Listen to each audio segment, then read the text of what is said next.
Hello, on se retrouve pour un nouvel épisode et aujourd'hui on va parler mompreneuse, adapter ses besoins, ses projets à ses besoins. Je suis avec Marine de Walk Up. On va papoter entrepreneuriat, on va papoter entrepreneuriat féminin aussi, start-up, web, tech, tout et tout en même temps. Voilà. Avec plaisir, parfait. Ok. Bah écoute, est-ce que tu veux te présenter ? Ouais, donc je suis Marine, j'ai 35 ans, je suis entrepreneur depuis 2012, donc ça va faire voilà 11 ans. Donc j'ai 2 enfants, j'ai un premier enfant qui a 5 ans, l'autre qui a 3 mois là. Et ouais, je survis, et je suis vivante. T'es vivante. Voilà, et puis bah oui, moi j'ai entrepris avant d'avoir des enfants, donc quand je les ai eus, ils ont dû s'adapter, tu vois, au rythme qu'on avait, mais ouais, voilà, donc on avance comme ça. Et puis j'ai créé Walk il y a 1 an, j'ai quitté, donc j'avais créé une agence web et puis un coworking qui s'appelle le Studio Coworking à Rouen, et j'ai créé Walk en mars 2022. Donc pile poil 1 an, voilà, c'est une application de babysitting qui met en relation les parents et les babysitters experts pour faire des gardes instantanées, des gardes d'enfants instantanées. Ça c'est bien. Au moins t'es ta propre testeuse d'application voilà, mobile. exactement. J'ai créé ce que vraiment j'ai cherché, pour le coup, c'est vraiment le cas. Après, voilà, il y a des choses qui existent, il y a Babysitter, Bessit, des applications qui existent pour faire de la garde instantanée, mais la différence, c'est vrai qu'au moment que nous, en fait, on n'a que des babysitters experts, donc c'est des personnes qui sont déjà en activité dans la petite enfance, dans la jeunesse ou dans le handicap, et qui veulent faire des compléments de revenus. Donc la différence, ça se fait vraiment là-dessus. Ok, c'est intéressant. Et du coup, comment t'as vécu ce changement ? Parce que c'est un peu le sujet. C'est vrai que t'as toujours été une entrepreneuse, t'as toujours été une chef d'entreprise, t'as toujours monté des projets. Et donc, passer comme ça de entrepreneuse à mompreneuse, ça peut être aussi complexe. Comment t'as vécu ça ? Parce que moi, j'ai aucune expérience là-dedans. Et je pense qu'il y a certains entrepreneurs, eux, qui doivent se poser aussi cette question de... Ouais. Moi, bah, ça a été le chaos, quoi. Clairement, on va pas se mentir. Je m'attendais pas à ça, mais non, mais vraiment, pour le coup, ouais, ça a été le chaos. Mais après, alors moi, j'ai pas toujours été entrepreneuse, j'étais salariée avant, donc machin. Mais effectivement, mon fils est arrivé ça faisait déjà 6 ans que j'étais à mon compte. En fait, au départ, déjà, moi, je suis associée avec mon mari, donc ça aide. On est tous les deux dans le même bateau. Ouais. On a fait un enfant ensemble aussi, donc du coup, tu vois, ouais, je crois, il me semble. Donc du coup, ouais, franchement, pour l'orga, bah, ça aide clairement. Ouais, après, effectivement, en tant qu'indépendant, bah, t'as pas tellement de congés mat, donc tu fais comme tu peux, tu prends un peu de temps, mais en même temps pas trop, parce que si tu bosses pas, bah, tu fais pas d'argent, voilà. Il y a là, c'est ça. En tout cas, moins, parce que t'as un peu d'aide, mais c'est clairement pas suffisant. Et donc moi, ce que je faisais, donc je me suis arrêtée 2 semaines avant d'accoucher avec Noé. Et j'ai repris 3 semaines après. Ouais. Ah ouais. Et là, pour le premier ou le... Pour Noé, pour le premier. Pour le deuxième, je fais quasiment kiff-kiff parce que j'avais Walk, donc c'était encore pire, parce que c'était en mode start-up. Donc, mais après, honnêtement, je vais pas faire la meuf, j'adapte mon rythme. Hein. C'est-à-dire que autant avant, tu bosses, t'as pas d'enfants, parfois... Alors moi, j'ai jamais fait 50 heures par semaine, hein, c'est clair. Moi, j'avais besoin aussi d'avoir du temps avec mes amis et tout. Mais t'as quand même un rythme classique de boulot. Et moi, quand j'ai eu Noé, du coup, j'ai arrêté de bosser le mercredi. Je bossais lundi, mardi, jeudi, vendredi. Des fois, il y a une conjonctivite, il faut que tu la mettes chez le médecin. Donc, et moi, j'avais Bart, donc mon mari, qui prenait le relais parfois. Donc, un peu galère, mais donc, ça m'a aidée.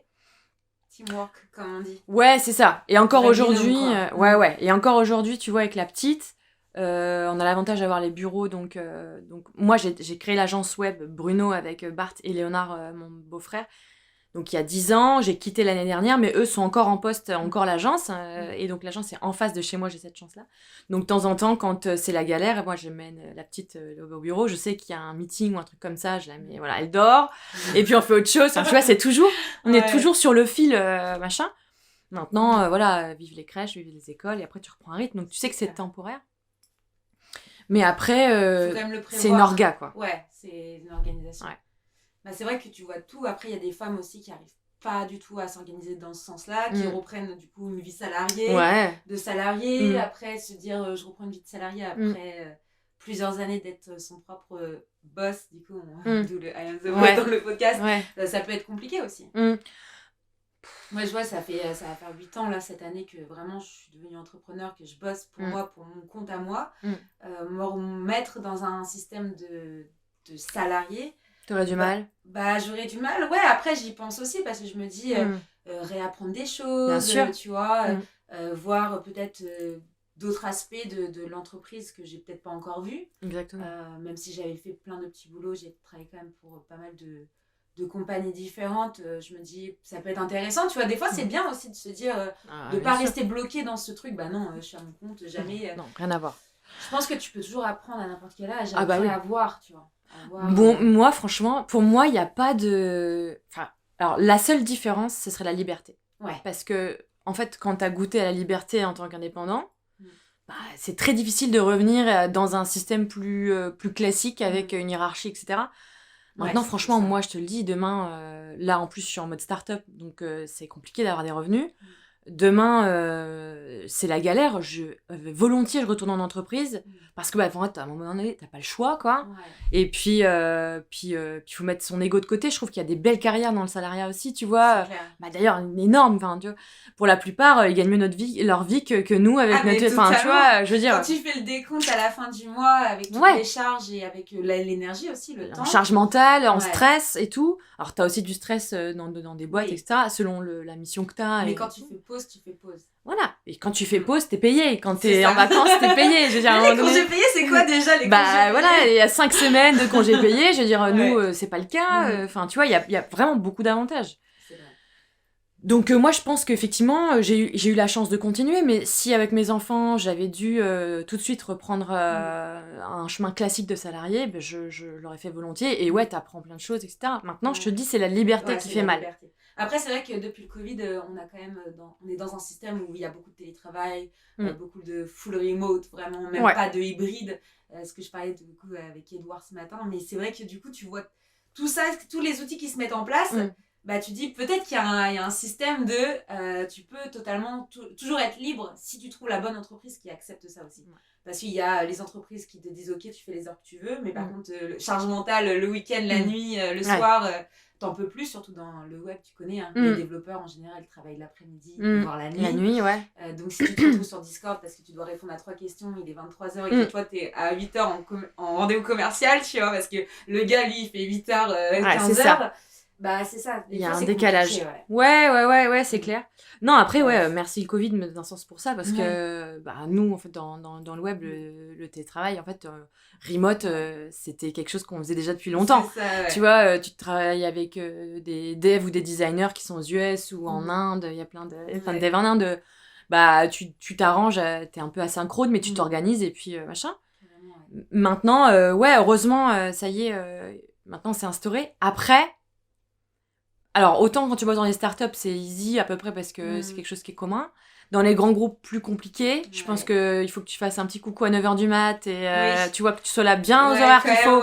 Même si tu livres à temps, mais il y a quand même encore un esprit de présentiel qui est encore dominant. Mais après, télétravail, tu vois, moi, je vois des pour, des contre vraiment, tu vois. Parce que... à petite dose, en fait.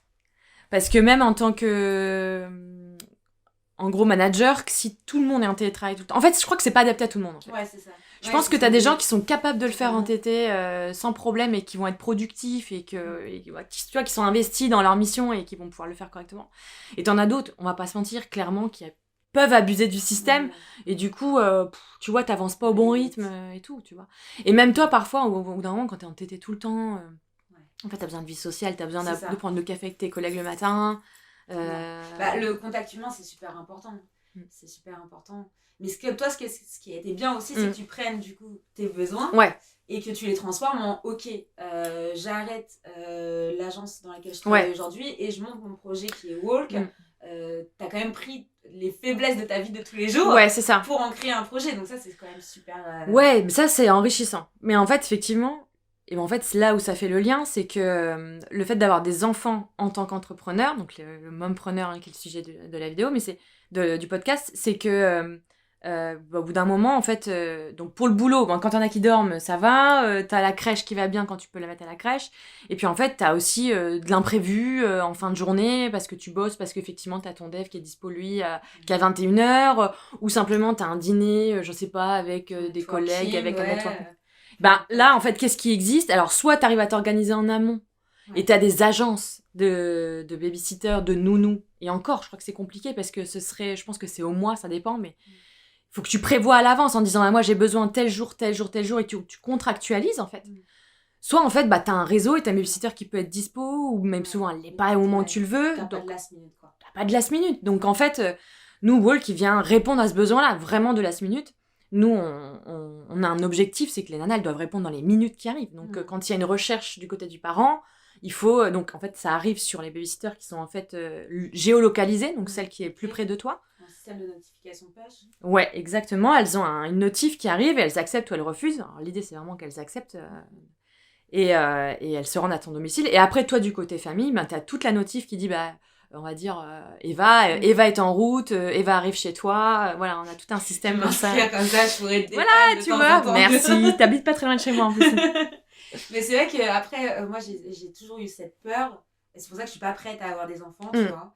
C'est de laisser mon enfant. Mais ça, c'est le truc, je crois que c'est une des plus grosses... C'est pas une peur réelle, mais c'est une angoisse que j'ai. Je me dis, mais non, le jour où j'ai des enfants, il faut que j'ai assez d'argent, il faut que j'ai de l'argent qui rentre. Comme ça, je peux vraiment presque pas travailler pour être avec lui, tu vois. Après, je suis pas non plus psycho, tu vois. Ouais, mais moi, je suis psycho, donc je sais de quoi tu parles. Moi, les gens qui me connaissent savent très bien que je suis une grosse psychopathe avec ça. Non, mais j'ai hyper peur tout le temps pour mes enfants. Déjà, moi, les enfants, c'est un sujet important dans ma vie. Pour plein de raisons, c'est un peu un combat. Tu vois, chacun a un peu son combat. Il y en a, c'est les animaux. Il y en a, c'est les personnes âgées. Moi, c'est clairement les enfants. Et j'ai un peu le souci, moi, de voir toujours le mal, parfois, où il n'y a pas même, tu vois. Donc, j'anticipe parfois les mauvaises choses, tu vois. Et donc, nous, c'est un vrai sujet, tu vois, le problème de la confiance. C'est la confiance qu'il faut rétablir, surtout qu'aujourd'hui, dans le domaine de la petite enfance, on a encore beaucoup de mauvaises nouvelles. L'actualité n'est pas favorable pour nous. Ouais, il y a pas mal de dramas avec des crèches, des groupes de crèches dans lesquels ça s'est pas bien passé. Et donc là, il faut redonner confiance aux parents. Après, nous, c'est pour ça qu'il y a 2 systèmes pour donner confiance. C'est que le premier système, ce ne sont que des expertes. Donc, c'est des gens qui ont de l'expérience, qui savent de quoi elles parlent. Là, pour le coup, à Rouen, pour le test, on teste à partir de début avril. On a 28 babysitters qui savent de quoi elles parlent. En plus, des passionnés qui aiment les enfants. Parce que t'en as qui sont expertes. Mais ça fait 35 ans qu'elles font le truc et... Elles font ça plus pour l'argent que pour autre chose. En fait, il faut un métier, donc tu vois, voilà. Là, nous, c'est des jeunes qui sont certaines en études de psycho de l'enfance, EduxP, je pense à Eva, elle s'appelle Eva aussi, qui est EduxP, qui adore son boulot, qui adore les enfants. Donc là, on les a vraiment recrutés aux petits oignons pour le test. Et après, l'idée, c'est qu'effectivement, il y a un tunnel d'inscription où on va leur demander formation, expérience, etc. On leur demande pièce d'identité, on sécurise, en fait, on met un maximum de barrières pour essayer de filtrer au maximum pour n'avoir que les meilleurs.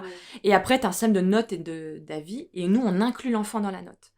Donc ça, c'est un truc qui ne font pas les autres. C'est qu'en fait, les parents vont noter, donner un avis classique comme pour toutes les apps. Et on a aussi, à partir de 2 ans, un système pour les enfants où en fait, tu as 3 pastilles avec des couleurs qui sont associées aux émotions. Et l'enfant va pouvoir cliquer sur ce qu'il a ressenti de l'expérience avec sa babysitter. Alors, c'est un test qu'on va faire parce qu'on ne sait pas si dans les faits... Effectivement, si l'enfant, en fait, il a été couché pour dormir et puis qu'il est réveillé le lendemain matin, est-ce qu'à 2 ans, il va se souvenir de l'expérience qu'il a avec la babysitter de la veille soir ? Peut-être pas, mais en tout cas, on va tester. L'idée, c'est de remettre l'enfant au cœur du système. Et pas mettre une mauvaise note parce qu'il a pas eu sa barre au chocolat. Et il le fera. C'est ça le problème. Il va mettre une mauvaise note parce qu'elle lui a mis Peppa Pig au lieu de Sam le pompier. Mais en fait, l'idée, c'est de faire un peu une moyenne entre la vie de l'enfant et la vie objectif du parent, qui est censé être objectif. Après, tu as une moyenne entre les... Mais ça, on y en teste. Non, mais c'est super intéressant de partir sur ce sujet-là, et c'est un vrai sujet, et j'espère que tu vas pouvoir aider plein de femmes qui ont envie d'avoir du temps aussi pour elles, parce que, bon, après, je dis femmes, mais c'est vrai que c'est plus courant que ça soit des femmes, mais il y a aussi des hommes aussi, qui sont de plus en plus impliqués dans la vie familiale. Exactement. De plus en plus, c'est vrai. C'est vrai. Ouais. T'as même des papas solo, il y en a beaucoup moins, mais t'en as... Et effectivement, en fait, du côté des familles, l'idée, c'est d'éviter l'isolement, tu vois. Moi, à la base, je viens d'Amiens, donc un peu plus au nord. Le nord. C'est pas les ch'tis, c'est les cousins des ch'tis. Donc non, je précise quand même. Et quand je suis arrivée à Rouen, donc avant de rencontrer mon mari et tout, moi j'étais complètement isolée, hein, j'avais personne. J'étais à la fac ici, mais je me suis fait très peu d'amis, pourtant je suis quelqu'un sociable. Mais j'ai trouvé que Rouen était assez fermé, je pense qu'il faut se connaître à Rouen pour... Ouais, je trouve qu'il faut faire partie un peu du club et pour y rentrer, parfois c'est pas simple, tu vois. Et donc, je pense à moi, j'ai eu un coworking, le studio. J'avais beaucoup de personnes qui n'étaient pas de Rouen qui venaient, donc qui ont besoin des coworking pour se sociabiliser, tu vois, et tout. Bah, ces gens-là, en fait, ils font comment pour faire regarder leurs enfants quand ils ont des enfants ? Donc, en fait, ils font pas, parce que c'est du réseau, ou etc. Tu vois. Il fallait faire un studio coworking avec un système de crèche. Mais j'en rêve. Un coworking crèche, c'est ce qu'il faut, tu vois, clairement. Mais il y avait ce projet, je crois qu'il y avait des nanas qui avaient ce projet-là, je sais pas si ça s'est fait, mais en tout cas, il y avait ce projet-là. Mais et du coup, comment éviter en fait, c'est le serpent qui se mord la queue parce que moins tu sors, moins tu fais de rencontres, plus t'es isolé et en fait du coup et donc dans une sphère horrible et en fait ton enfant parfois il hurle trop et t'en peux plus et tu te disputes avec ta femme ou ton mari et en fait tu vois, l'énergie elle est pas bonne pour l'énergie est mauvaise et il faut que les gens et moi je dis toujours des parents épanouis font des enfants heureux, ça c'est une vérité. Donc voilà, c'est un outil qui va permettre en tout cas de redonner du lien social aux parents. Tu vois. Non, mais c'est super que tu entreprends ça parce que c'est vraiment quelque chose d'utile pour le coup dans la vie de tous les jours. Et on en voit des enfants qui sont pas bien, qui après s'isolent justement, qui restent aussi... On en voit de plus en plus. En plus, maintenant, avec tout ce qui est digital, c'est très facile. Hein. Ton gosse, il pleure, tu lui donnes un téléphone, tu lui donnes une tablette et puis il la ferme pendant les 5 heures à venir. Mais le cerveau ne travaille pas, la motricité non plus. On voit les enfants, ils mettent de plus en plus de temps à parler, ils font plus de phrases. Et tu vois, toutes ces choses-là, c'est vrai que c'est bien de mettre en place des experts qui vont être là pour s'occuper des enfants quand justement les parents ils en peuvent plus parce qu'on a tous besoin d'un moment pour nous. Mais, évidemment. Et sans culpabiliser, tu vois. Je pense que et surtout je trouve que la génération de parents aujourd'hui c'est pas même que nos parents ou encore moins de nos grands-parents parce qu'en fait on en fait beaucoup pour nos enfants, tu vois ce que je veux dire. Il y a comment on appelle ça, toutes les idées Montessori, etc. où on est vraiment dans l'accompagnement de l'enfant, dans ses sentiments, quand il sent... Tu vois, je sais pas toi, mais moi, j'ai pris une paire de baffes et en fait, j'allais au coin. Et tu vois, et aujourd'hui, et c'est pas ce qu'il faut faire. T'as pas le droit. C'est ce que je dis, ce n'est pas ce qu'il faut faire. Moi, je suis pour la fessée. Voilà. Non, mais mais tu vois, il y a tout un truc un truc très très très bienveillant parfois. On est plus informé. Voilà, plus informé. Et du coup, on est constamment avec les enfants, tu vois. Moi, ils sont là quand on voyage, on les emmène. Quand on bosse ici à côté de moi, je fais des calls, j'ai la petite en écharpe. Donc, on est tout le temps avec eux. Et on a besoin de ces moments-là, tu vois, d'aller prendre un verre de rosé ou ce que vous voulez, l'alcool est à consommer avec modération.